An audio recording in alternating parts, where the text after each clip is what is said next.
Aaron Ryan, and welcome to the Big Brother After Show Eviction interview. Tonight, it was the end of the road for Tim. Arguably the best player in Big Brother history, or at the very least, one of the biggest players. Tim Dormer brings something unique to the show that is hard to replicate.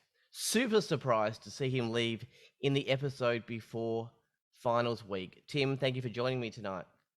Oh, thanks for having me. Wow, very, very, yeah, I don't know if I deserve that title of the best player, but I guess I'm memorable. I am proud of how I play the game. Yeah, you escaped not being nominated right up until this week when you were nominated twice. The first time you escaped eviction, but then it was a goodbye tonight. In reflection, what do you think was your undoing? I don't think anything was my undoing. It was going to be an impossible task to get me to the finale. Whether I stayed with the OGs and it was all OGs at the end making the decision on who to vote out, they would have voted me out. If it was all newbies at the end, they would have voted me out. No one would have wanted to sit next to Tim at finale. I can tell you that. My undoing was that I didn't win the challenges I needed to do at the end of the game, especially that final one. I came very close, but yeah, that was the only mistake, I guess, that would have changed my fate. Well, I see you did try the hard sell with nobody's ever won Big Brother twice in the history of the show, in the whole world. Yeah, nice try, but if it was you, Brenton and Alicia in the final three, you would have cleaned up, and you know that, right? Yeah, absolutely. That was a complete bluff. Like I think I had to terrible. pull out all stops. Yeah, like I worked some of my tricks worked on those newbies, but yeah, the idea that the audience wouldn't reward someone twice.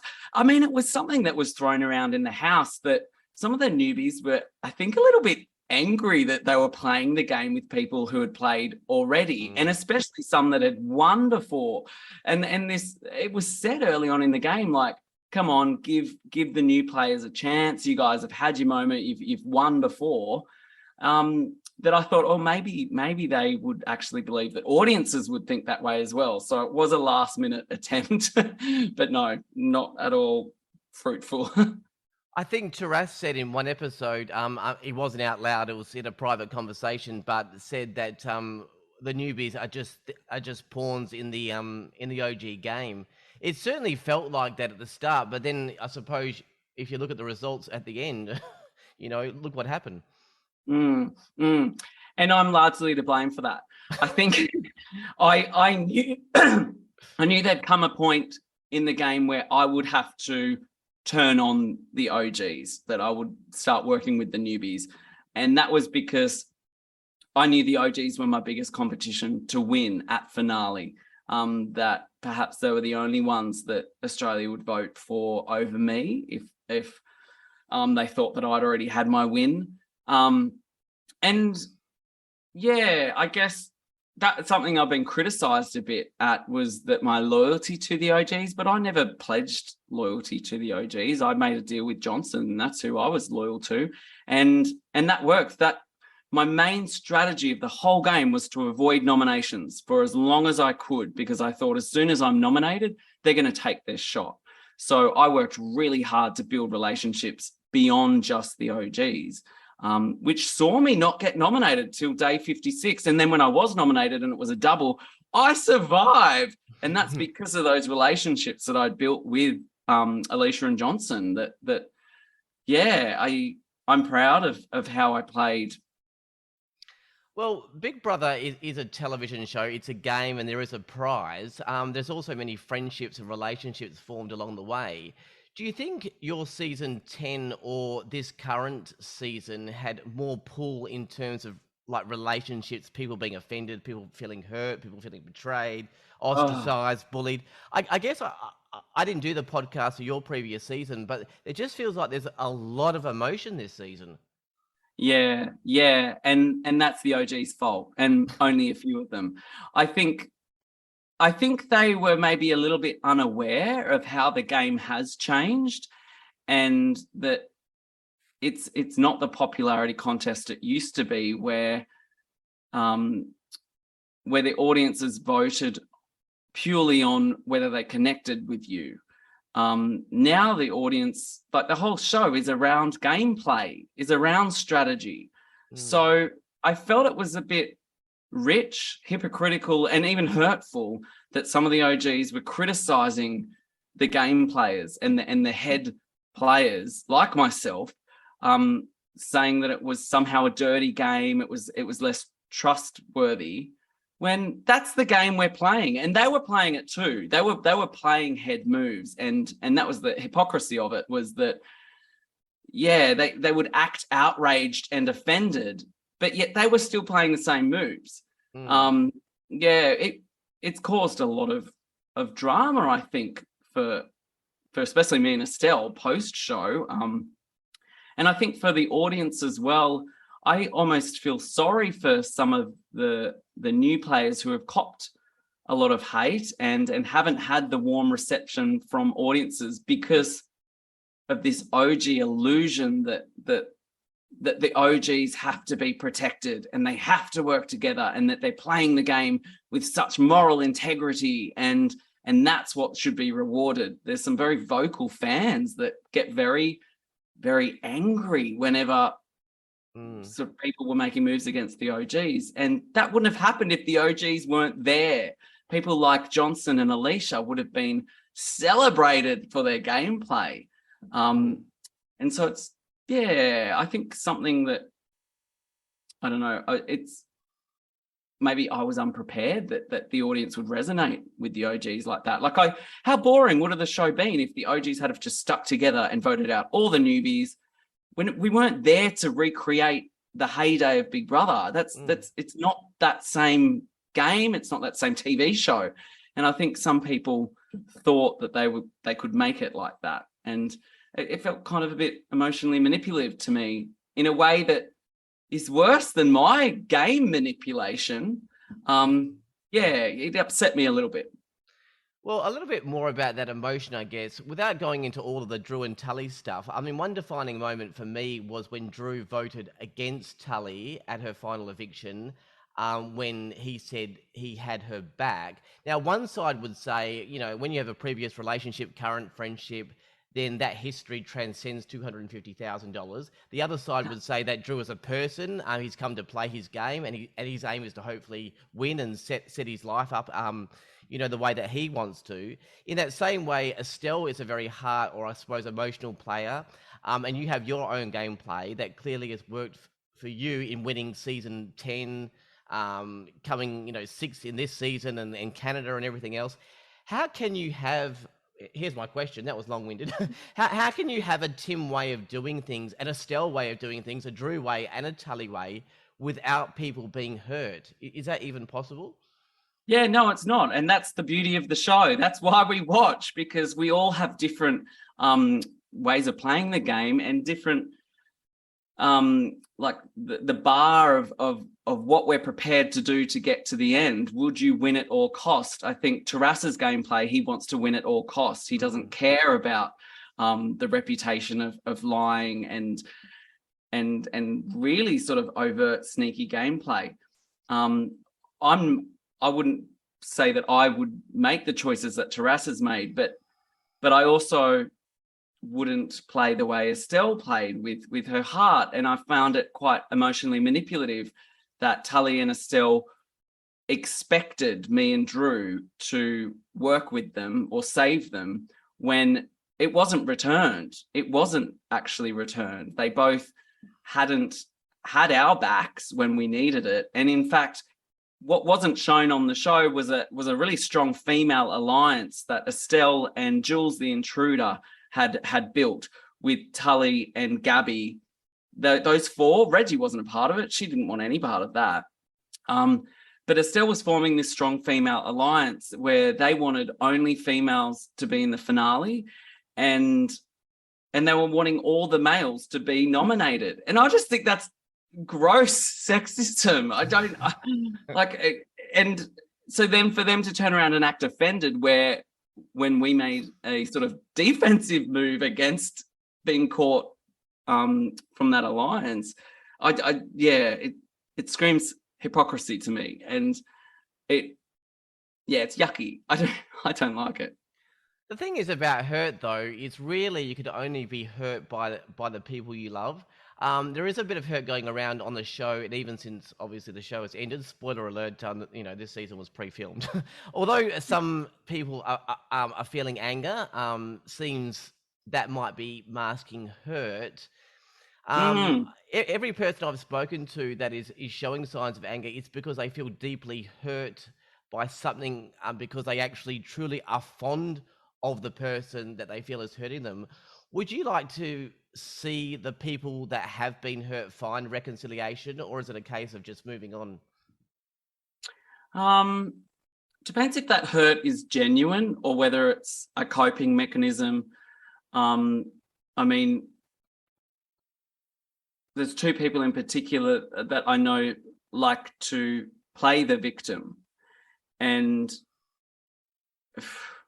you create an enemy in somebody else because it makes you feel not responsible for your own actions, that it's somebody else's fault.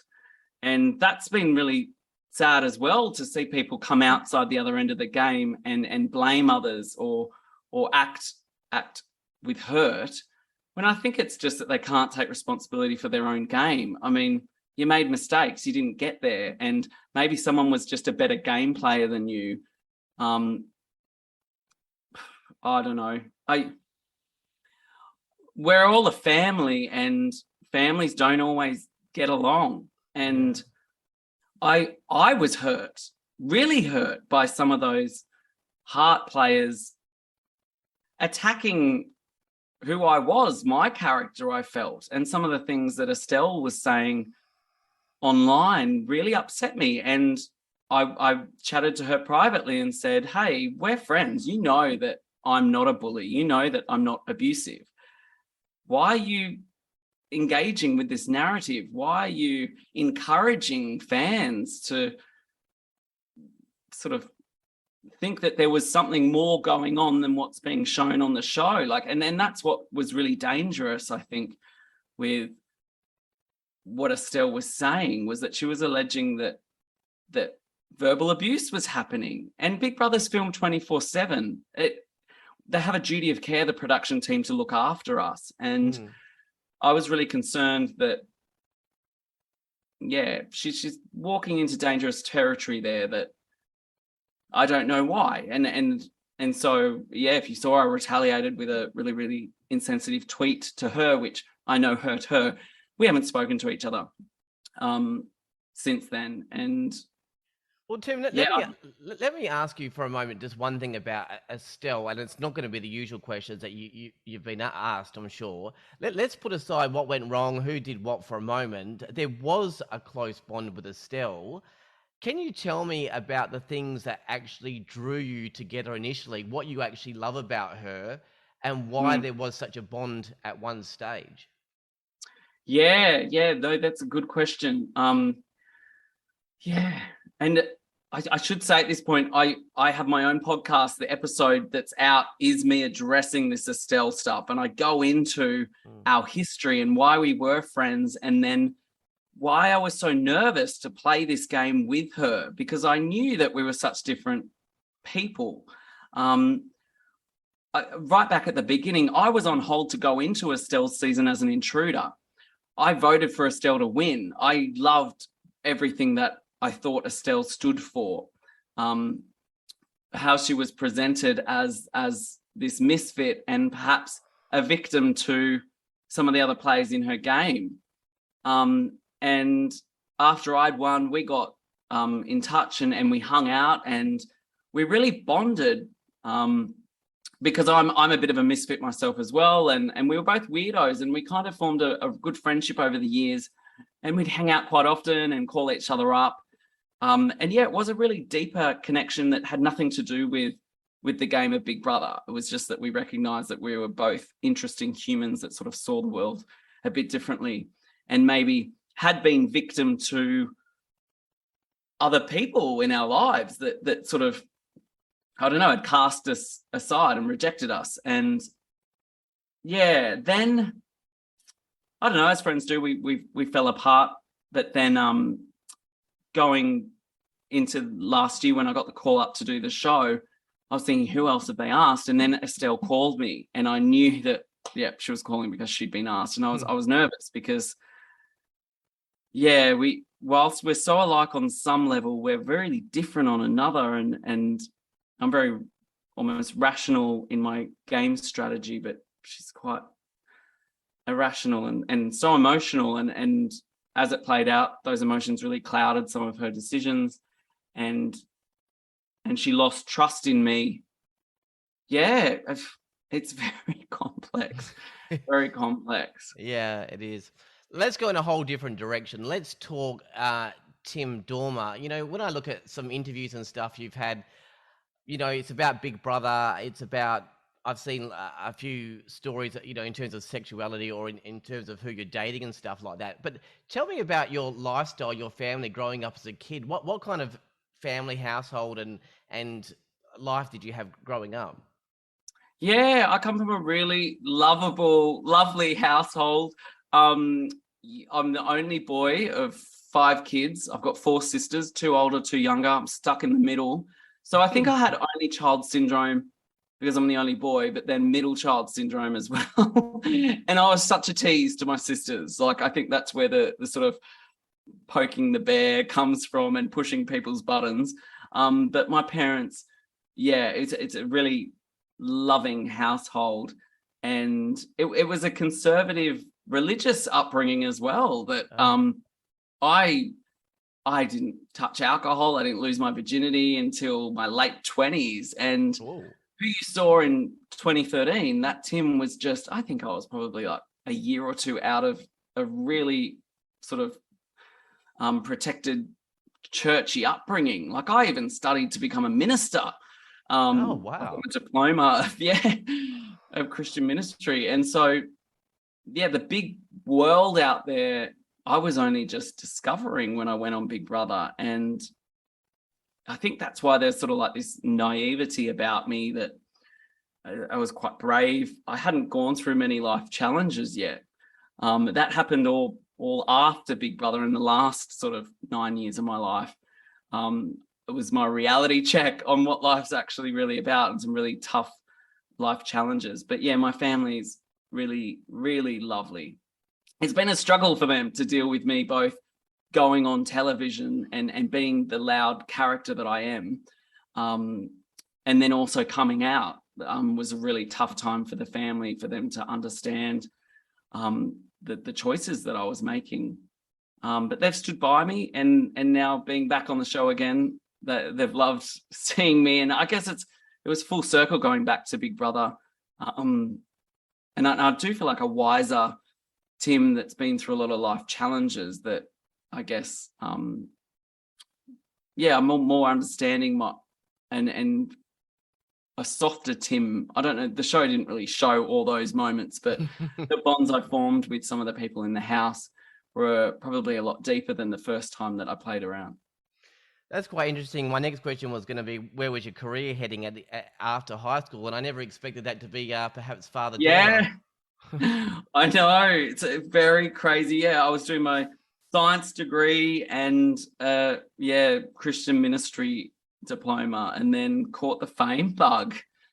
So how early on did you realize, I guess, your sexuality was more fluid in terms of like that you're open to other things? Was it you know, Shannon Doherty is hot for 90210, but so is Luke Perry? Or how old were you when you thought things were maybe a little bit different for you?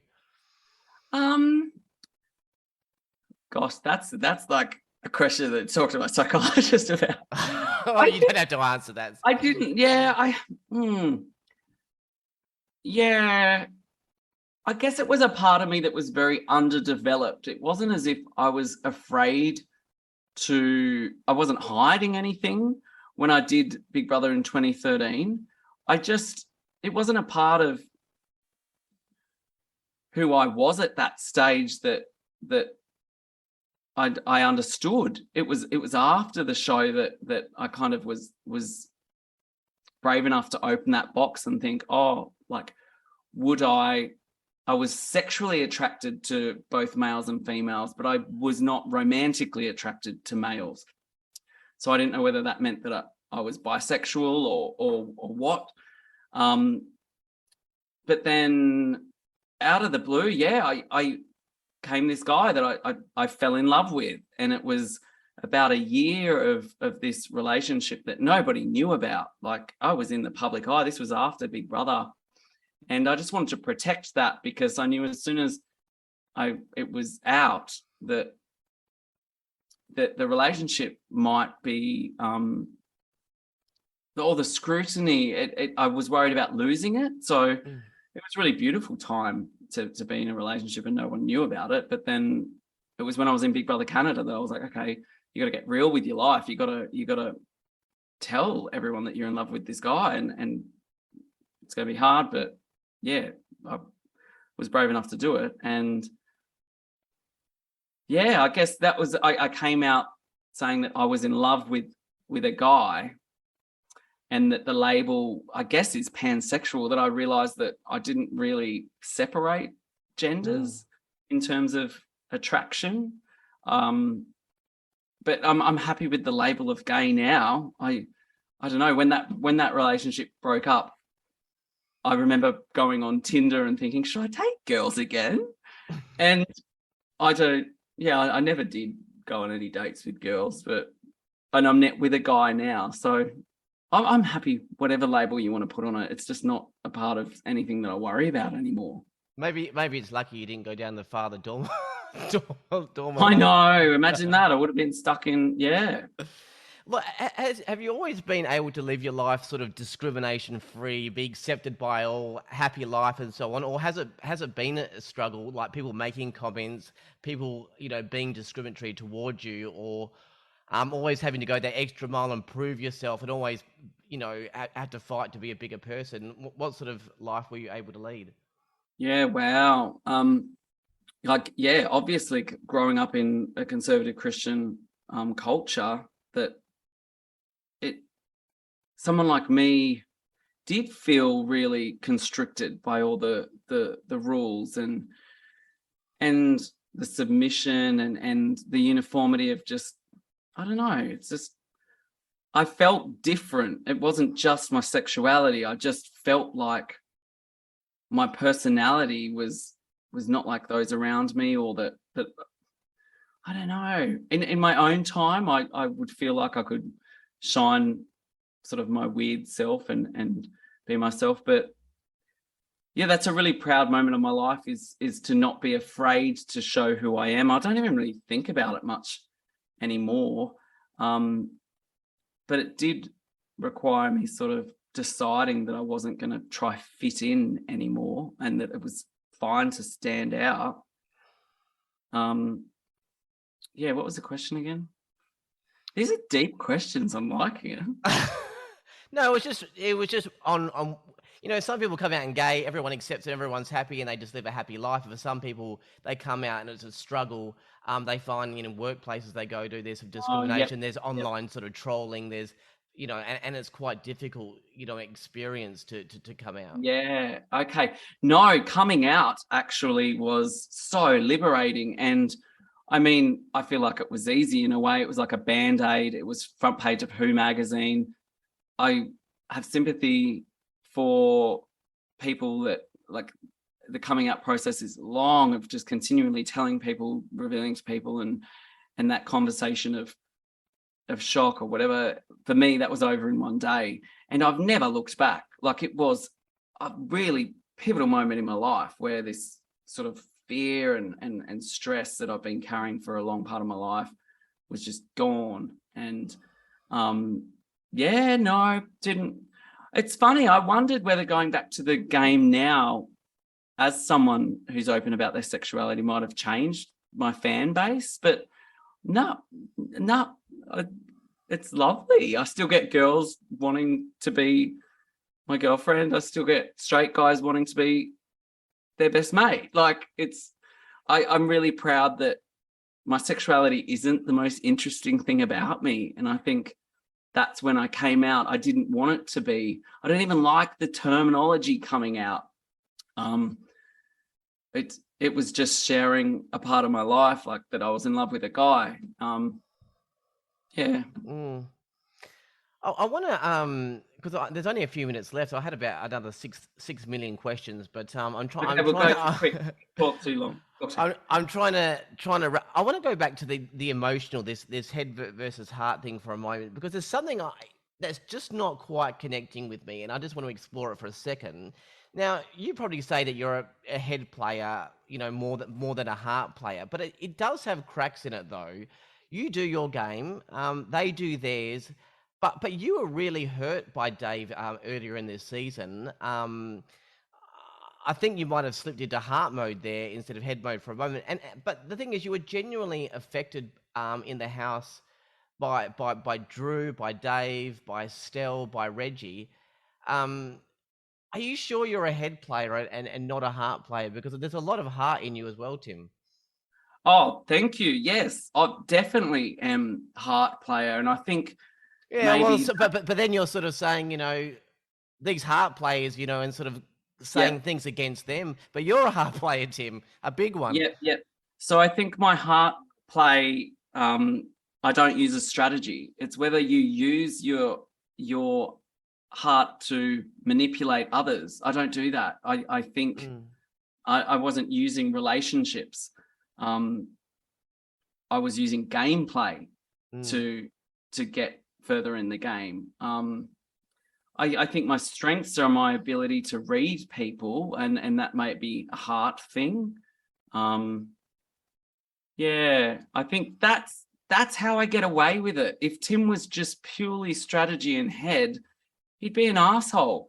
But there's moments where, like you said, the cracks show, and I'm quite human, and like I'll go and hug Estelle and Reggie in the night that we're about to all oh, be evicted, that was and that beautiful. was really real. And Mm, they didn't initiate that. The heart players didn't initiate that, but I'm aware of when I needed to just put the game aside for a second and feel the moment and the reality of it. Like that was real. yeah. Can I ask, so, I'd love to stay on this subject, but what's next for you, Tim? What are your plans for the rest of 2022? Yeah, well, I mean, yeah, I went back to play a game, but I fell in love with doing television again and entertaining, connecting with the audience.